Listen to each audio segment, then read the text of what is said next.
Hello my dear friends, welcome back to engineering academy. चलिए हम बात करेंगे क्लास 12th और 11th के इंफॉर्मेशन टेक्नोलॉजी के सिलेबस के बारे में कि इंफॉर्मेशन टेक्नोलॉजी के सिलेबस में कोई चेंजेस आए हैं या नहीं आए हैं। आइए जरा देखते हैं और ये भी जानेंगे कि उसके कोर्स स्टडी मटेरियल को हम कहाँ से डाउनलोड कर सकते हैं और कैसे आपको इसकी तैयारी करनी चाहिए। काफ़ी टाइम है आपके पास, तो इंफॉर्मेशन टेक्नोलॉजी क्लास 11-12 के बारे में हम बात करते हैं। उसके लिए चलते हैं सीबीएसई एकेडमी की वेबसाइट पे और यहाँ से हम पहुँच जाएंगे सीधा स्किल एजुकेशन की वेबसाइट पे। आप स्किल एजुकेशन का वेबसाइट डायरेक्ट भी ओपन कर सकते हो cbsacademic.nic.in/skilleducation.html। तो यहाँ से आपको स्किल एजुकेशन का करिकुलम देखने को मिलेगा और इस करिकुलम में हम चलते हैं क्लास 11-12 और क्लास 11-12 में हम बात करते हैं क्लास 11-12 इंफॉर्मेशन टेक्नोलॉजी आईटी के करिकुलम को देखते हैं। अगर इस आईटी के करिकुलम को ध्यान से देखा जाए, जैसा कि आप देख सकते हो कि कोड 802 का करिकुलम है। इस पीडीएफ को मैं ज़रा-सा एज में ओपन कर लेता हूँ, माइक्रोसॉफ्ट एज में, सो दैट कि मैं इसको एडिट भी कर सकूँ और इसपे कुछ लिख भी सकूँ काफ़ी अच्छे तरीके से। तो ये जैसा कि करिकुलम आपके सामने आया हुआ है और अब आइए ज़रा-सा इस करिकुलम को समझते हैं कि यहाँ पे क्लास 11-12 के करिकुलम में दिया हुआ है सिलेबस में आपको क्या-क्या पढ़ना है और किस तरीके से आपको इसकी तैयारी करनी चाहिए। जैसा कि आपको पता है कि इसका स्टडी मटेरियल काफ़ी अवेलेबल नहीं है, लेकिन अगर आप मेरे चैनल पे हैं और अगर आप मेरा ये वीडियो देख रहे हैं, तो आप बिल्कुल सही चैनल पे आए हुए हैं और आपको यहाँ पे सारा कंसेप्ट मिलेगा देखने को।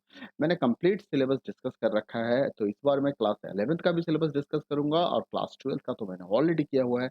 बट एक बार फिर से सेशन 2023-24 के लिए मैं बच्चों के लिए तैयारी करवाऊँगा आपकी। तो जैसा कि आप देख सकते हैं यहाँ पे क्लास 11th के सिलेबस में आपको क्या देखने को मिल रहा है। सबसे पहला चीज़ है जो है वो है थ्योरी और प्रैक्टिकल के मार्क्स।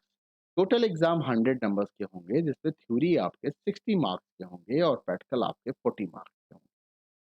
इस बार के सिलेबस में चेंजेस देखने को मिल रहा है और वो चेंजेस मुझे देखने को मिल रहा है पार्ट ए के अंदर में यूनिट 1 और यूनिट 5 के साथ। जैसा कि एम्प्लॉयबिलिटी स्किल के 5 यूनिट हैं और इस बार पांचों के पांचों यूनिट से आपके क्वेश्चंस पूछे जाएंगे क्लास 11th के अंदर में, जहां पे एक कम्युनिकेशन स्किल का वेटेज 2 मार्क्स का दिया हुआ है, सेल्फ मैनेजमेंट स्किल 3 मार्क्स का है, आईसीटी स्किल एक ही नंबर का है, एंटरप्रेन्योरशिप स्किल्स आपके 3 नंबर के हो जाएँगे और ग्रीन स्किल आपका 1 मार्क्स का होगा और इस तरीके से आपको टोटल 10 नंबर्स मिल जाएँगे।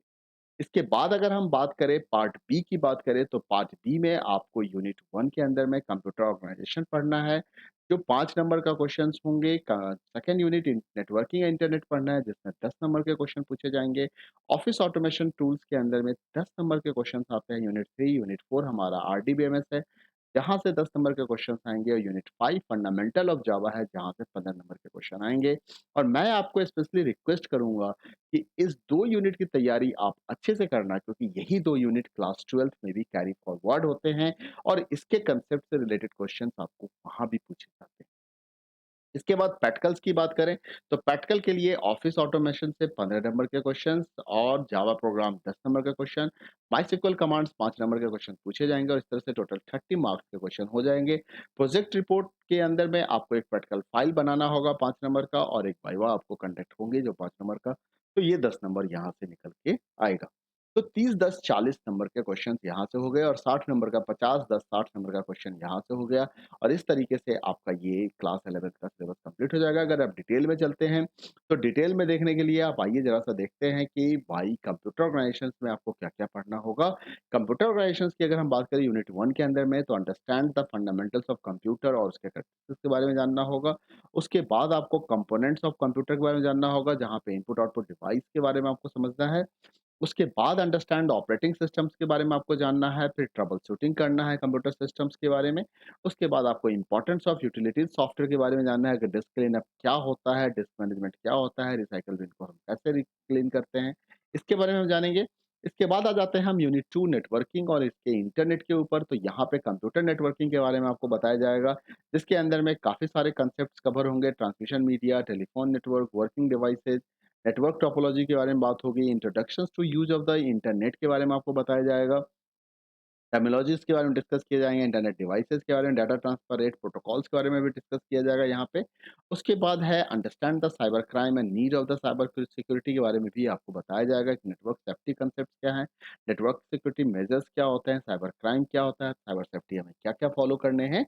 इसके बाद यूनिट 3 के अंदर आइए, तो यहाँ पे ऑफिस ऑटोमेशन टूल्स के बारे में बताया जाएगा।